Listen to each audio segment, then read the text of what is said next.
নমস্কাৰ, আজি আমি উপস্থিত ডিফু প্ৰেছ ক্লাবত। ডিফু প্ৰেছ ক্লাবৰ 24তম জন্মদিৱস। আমাৰ সৈতে উপস্থিত আছে বৰচিং ৰংফাৰ ডাঙৰীয়া। তেখেতে হ'ল আমাৰ ইয়াৰ সভাপতি, লগতে চলাংদৰ চিফ এডিটৰ আৰু লগতে লেখক। তেখেতে কবি লিখি ভাল পায়, কিতাপ লিখি ভাল পায়। সেই গোটেইখিনি এক্সপিৰিয়েঞ্চ কথা যদি আমি তেখেতক কিছু এটা সোধোঁ আজি এই জন্মদিৱসৰ দিনা, ছাৰে কিবা ক'ব বিচাৰে? আজি ডিফু প্ৰেছ ক্লাবৰ 24 সংখ্যক প্ৰতিষ্ঠা দিৱস অনুষ্ঠিত হৈছে আৰু এই উপলক্ষে মই সকলো সংবাদকৰ্মীলৈ মোৰ আন্তৰিক শুভেচ্ছা জ্ঞাপন কৰিছোঁ আৰু ভৱিষ্যতে যাতে তেওঁলোকেও সংবাদ কৰ্মৰ কামটো নিষ্ঠা সহকাৰে পালন কৰে, নিজৰ দায়িত্ব পালন কৰে, কৰ্তব্য পালন কৰে, সেইটো মই আহ্বান জনাইছোঁ।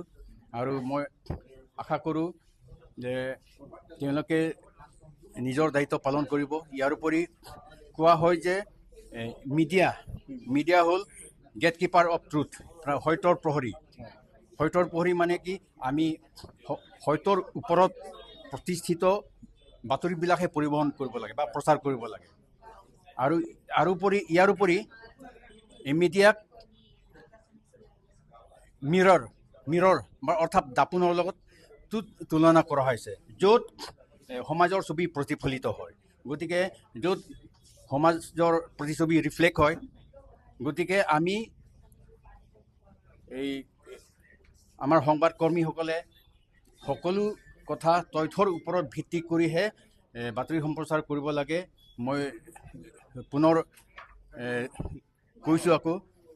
গতিকে আৰু এটা কথা, আমি মিডিয়া এথিক্সটো বহুত পালন কৰিব লাগে।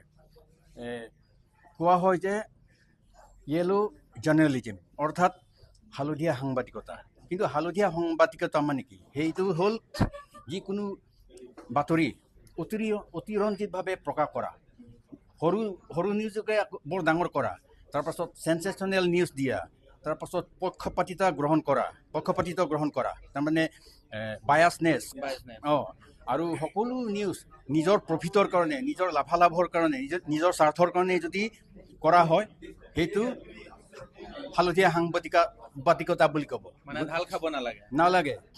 গতিকে মই আশা কৰোঁ যে ভৱিষ্যতেও আমাৰ সংবাদকৰ্মীসকলে বা নতুনকৈ অহা সংবাদকৰ্মীসকলে যাতে তেওঁলোকে এটা দায়িত্বশীল প্ৰেছমেন হওক, দে শুড বি ৰেছপনচিবল প্ৰেছমেন।